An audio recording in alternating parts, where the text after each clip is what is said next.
Excuse me. Your curtain. Please allow me to help. Help? From you? I didn't mean to offend. I just thought you should know that That I should know what? That some privileged white guy thinks his opinion matters? Get over your entitlement. I'm not some damsel in distress waiting for you to ride in on your high horse. And it just goes to show you exactly why she is so universally rejected right now. This is someone who is as entitled as, I don't need your business. You know what? Maybe Disney does. Maybe you're a tool, you're a pawn in this film. You didn't write it, you didn't direct it. You have nothing to do with the creation of Snow White. Right. You should shut up and do the job. I'm gonna stand there 18 hours in a dress of an iconic Disney princess. I deserve to be paid for every hour that it is streamed online. And if you disagree with this sentiment, just hit the unfollow button. I don't need your business. I think it's fair to say that no one can stand the star of this movie. Rachel Zegler is extraordinarily woke, but she's woke in a way that's quite deranged. America's favorite yellow family is about to deliver their most savage Hollywood takedown yet, and Rachel Zegler is squarely in their crosshairs. The Simpsons has created an entire segment called Snowwoke the Reimagining. I can also be having the greatest time and simultaneously wishing people would stop sending me death threats. That doesn't just hint at Rachel's Snow White controversy, it absolutely eviscerates her. Sources close to the actress say she's absolutely furious about it, and the parody couldn't have come at a worse possible moment. There's something wrong with her. She's disturbed, she's unhappy, and she thinks it's about feminism and the patriarchy and about abortion. But the reality is she's just not stable, like the majority of people in Hollywood. They're just not stable human beings. I would highly advise that you boycott this film, no matter how much your children love Snow White. This brutal satirical attack isn't random. It's calculated to hit while Rachel is still desperately trying to salvage her reputation after what many industry insiders call one of Disney's most disastrous PR campaigns in recent memory. The merciless timing has reportedly left her devastated. Just 3 years ago, Rachel Zegler was Hollywood's golden girl. After beating out thousands of other actresses for the coveted role of Maria in Spielberg's West Side Story remake, critics were calling her the next big thing. Her performance earned rave reviews, award nominations, and caught the eye of Disney executives who quickly cast her as Snow White in their highly anticipated live-action remake. I am walking into Snow White, 2 p.m., now seating. Let's see how empty it is. I hope it's off the woke we go. I hope. Sound like I hear a couple of people.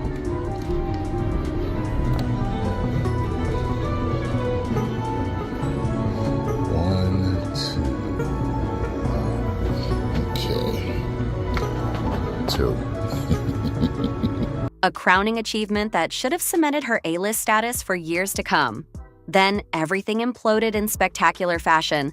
In what's now become infamous interview footage that's been viewed millions of times across social media, Rachel repeatedly criticized the original 1937 classic she was hired to remake.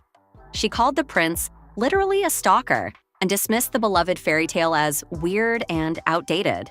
It's no longer 1937, and we absolutely wrote a Snow White. That is not going to be saved by the prince. You wrote it? She's not going to be saved by the prince, and she's not going to be dreaming about true love. She's dreaming about becoming the leader she knows she can be. But the comment that truly sent fans into a frenzy, when she proudly declared this wouldn't be a story about a girl dreaming of true love, but instead about becoming the leader she knows she can be.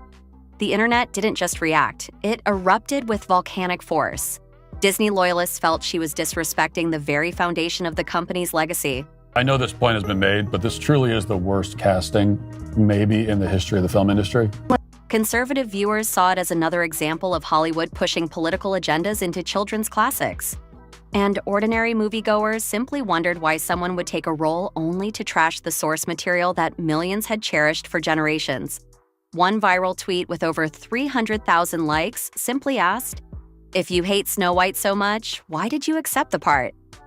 With each new press appearance, things somehow got worse for Rachel. The phrase "girl boss Snow White" started trending, but not as the compliment she might have hoped for. Fan-edited compilations of her most controversial statements racked up millions of views, with commenters picking apart every facial expression, tone shift, and perceived hint of condescension. When I win, the winged victory came to the Louvre in pieces. and people still line up to see her. And I can only hope that despite my flaws, and despite my cracks and my breaks, and there are many of them, that at every premiere and everything I do, people will wait in line to see. One industry insider revealed Disney executives were watching these interviews in horror. This was supposed to be simple: celebrate the legacy while gently updating it for modern audiences. Instead, it became a culture war battlefield with their lead actress at the center. The awkwardness extended far beyond the press circuit. Sharp-eyed viewers noticed the palpable tension between Rachel and her co-star Gal Gadot, who played the evil queen. Their joint appearance at the Oscars became a masterclass in uncomfortable body language, minimal eye contact, forced smiles, and virtually no interaction beyond the scripted teleprompter lines. At one point during their presentation, the camera caught what many described as a chill in the air between them that was impossible to ignore. Sources close to production claimed Gal had deliberately distanced herself as the controversy grew, concerned about being caught in the crossfire of a PR disaster. Gal is extremely careful about her public image, explained one set insider. She's built her career on being universally likable and avoiding controversy. Rachel Zegler just keeps making things worse with the Walt Disney Company. The more that she tries to defend this movie, the more that she tries to spew her agenda onto the general public, it's only making matters worse. Not just for Bob Iger, but for whatever is left of the image of Disney as a whole. As Rachel's comments gained more negative attention, you could see Gal physically creating space between them during promotional events. When Snow White finally hit theaters after multiple delays and reshoots, the results were catastrophic beyond even the most pessimistic predictions. Opening weekend numbers came in well below projections, and word of mouth was brutal. The film currently sits at a shocking 1.6 rating on IMDb, making it one of Disney's worst-reviewed productions in modern history. Audience exit polls revealed viewers felt misled by the marketing and disappointed by the radical departures from the original story they'd grown up loving.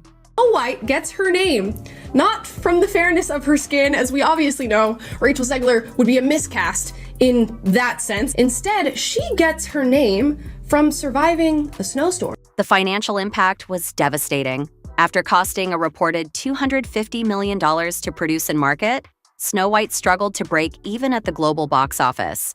Disney executives reportedly held emergency meetings to discuss how to salvage the situation, but the damage was already done.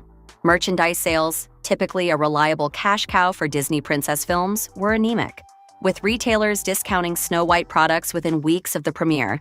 But box office numbers tell only part of the story. The real damage was to Rachel's once promising career trajectory. It sounds like you're one of the only ones there, just like Rachel Zegler, as it turns out, and we part with this video of Rachel Zegler alone in a theater watching herself.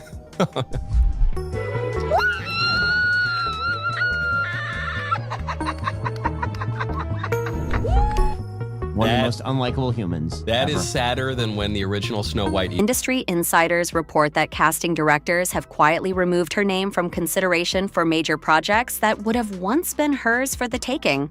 One anonymous studio executive admitted, "There's too much baggage now. Why cast someone who comes with built-in controversy when there are dozens of equally talented actresses without the negative associations? It's not personal. It's business." They're remaking the movie. They just got rid of the dwarfs. Okay, but what do they call them? Why would they get rid of the dwarfs though? Magical creatures. But they have one token dwarf amongst these magical creatures. You actually just went backwards. You actually just erased the dwarfism side of it. The disability, like we're a disability group, you just erased that whole image. The argument should have been from Peter Dinklage, there's power of being on TV, there's power of television, and to put 7 people with dwarfism on camera in a major Disney movie, there's still power there. If the story is offensive, change the story, don't change the characters. The fallout wasn't confined to professional setbacks. Adding personal heartbreak to her mounting troubles, Rachel's relationship with her West Side Story co-star Josh Andres Rivera reportedly collapsed under the weight of the media scrutiny. Friends close to the couple revealed the constant online attacks and mounting pressure created emotional strain neither young actor could navigate. They were just 2 young people trying to build careers and a relationship at the same time, one mutual friend confided. But when millions of people are attacking your girlfriend daily, it creates a pressure cooker no relationship could survive. That audiences walk away from this film with an understanding of the true meaning of fairness, of what it means to be fair in this world. There is a message that's been carried on for almost 90 years now from the original animated classic. That is, fairness is what is within. Fairness is to do with your heart, the way you treat the people around you, and it has nothing to do with what you look like, and that's the misunderstanding between Snow White and the Evil Queen. I think it's such an important message, and the way that Disney has elevated it and brought it to this new audience is very special. The stream of bad news continued when Disney quietly shelved plans for Rachel to voice a character in the upcoming Toy Story spin-off. Though never officially announced, industry trades had reported her involvement was a done deal before the Snow White controversy erupted. The studio never commented on the change, but the message was clear: distance was being created. And now, in what many see as the final nail in the coffin of her Disney princess era, The Simpsons has transformed her struggles into primetime satire for millions of viewers. Their Snowwoke segment features a character clearly modeled after Rachel who rewrites fairy tale lore, bans princes, and eventually suffers a complete meltdown on Krusty the Clown's talk show while ranting about patriarchal fairy tales and toxic prince culture. When a celebrity gets parodied by The Simpsons, it usually means one thing: their controversy has transcended industry gossip and become embedded in popular culture. From Michael Jackson to Lady Gaga, appearing on the show can sometimes be a badge of honor for celebrities who have reached a certain level of fame. But when the parody centers specifically on your career stumble, that's a different story entirely. For Rachel, this isn't just another jab. It's a signal that her fall from grace has officially entered the cultural canon. The Simpsons has been skewering celebrities for over 3 decades, but they typically target those who have crossed the line from simply being famous to becoming a spectacle. And in that sense, Rachel's inclusion represents an unofficial obituary for her once promising Disney princess era. What makes the parody particularly cutting is its timing. Just as the media cycle was beginning to move on from the Snow White debacle, The Simpsons has effectively reignited public interest in her downfall, introducing the controversy to viewers who might have missed it the first time around. Media analysts note that being mocked by the long-running animated series often cements a particular narrative about a public figure that can be difficult to shake. Sources close to the actress claim she's absolutely devastated by the parody, viewing it as kicking her while she's already down. One friend reportedly said, "Rachel feels like she can't catch a break. Everything she says gets twisted, everything she does gets criticized, and now one of television's most iconic shows is turning her into a punchline just when she thought things couldn't get worse."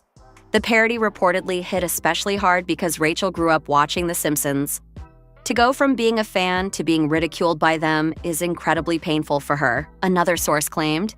It feels like the final stamp of failure on what should have been her breakthrough moment.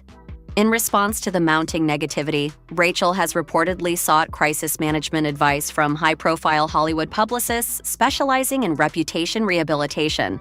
One strategy apparently being considered is a limited, carefully controlled interview where she can address the controversy on her own terms. However, the risk of further inflaming the situation has made her team extremely cautious about any public statements. Hollywood loves a comeback story, and at just 23, Rachel certainly has time to rebuild her image and career. Industry veterans note that stars like Rob,